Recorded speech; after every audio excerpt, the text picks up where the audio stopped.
Assalamualaikum and a very good day to all. So today we are going to continue on with the second version of the example 6, the continuation from the first part. If you haven't watched the first part, I'm advising you to go back and watch the first part of this video, since it is explaining the first 3 questions from this example. That is for question A, B and C, because today I'm continuing on for question part D, E and also F. Alright, so for this question we are covering learning outcome 2.1 D and E. So this is the graph given to us of velocity against time. Alright, so for the very first part, A, B and C, we try to find the accelerations of the object from 3 different parts of the graph. Okay, so for the next question today, we are going to start with question D. So for question D, at what time is the object moving with lowest speed? Lowest speed. So here you want to find when the lowest speed happened. Alright, so lowest speed, as you can see for this graph, it is a velocity against time graph. -10, let's say here, it doesn't mean that our object is decreasing its velocity, but instead it is moving in the opposite direction. So in terms of numbers, in terms of magnitude, it is still moving in 10 meters per second, but in the opposite direction from the positive direction. So the lowest speed is actually 0. So 0 happened at 2 points. That is when time equals to 6 seconds. For this one is 6 seconds, and when time is equals to 18 seconds. So the answer for this question, alright, question D. So the lowest speed is 0. It happens when time equals to 6 seconds and time equals to 18 seconds. Alright, so that's for question part D. Moving on, question E. Calculate the total displacement of the object. The total displacement of the object.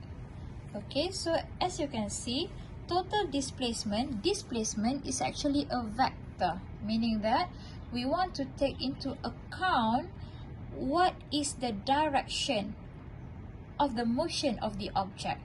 So for this one, since this is a velocity against time graph, so you want to take into consideration the negative and the negative part of the graph as negative, because we want to calculate the displacement instead of distance.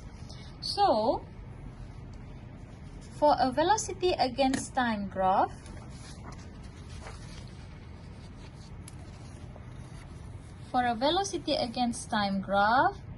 the total displacement is actually equivalent to the total area under the graph, and of course taking into the consideration the negative part of the graph or the negative velocity.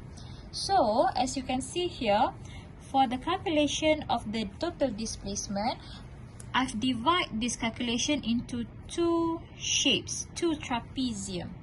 So substituting into this equation of 2 trapeziums, okay, not forgetting the negative here, I managed to get the answer as the total displacement as 84 meter.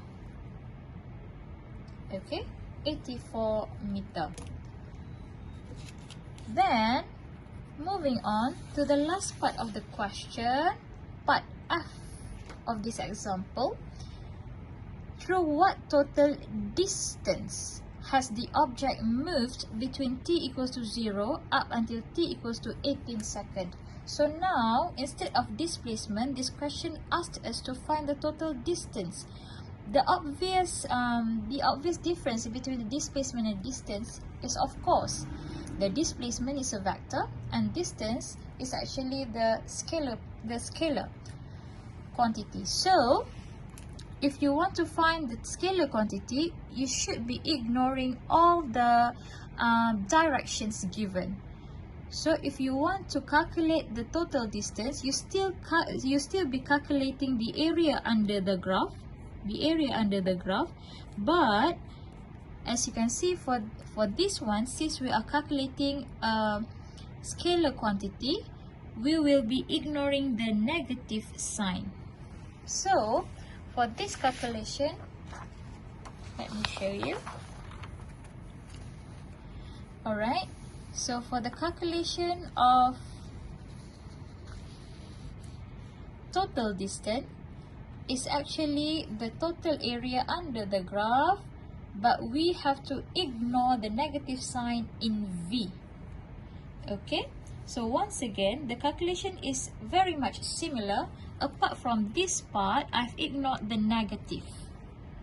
And then we will find that the total distance is actually equivalent to 204 meter.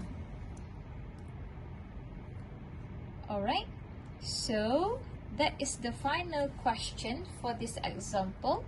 Like always, if you do have any inquiries, anything that you want to ask, you may come and see me directly.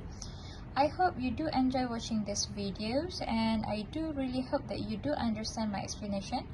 Thank you very much for your time and for watching. I'll see you next time.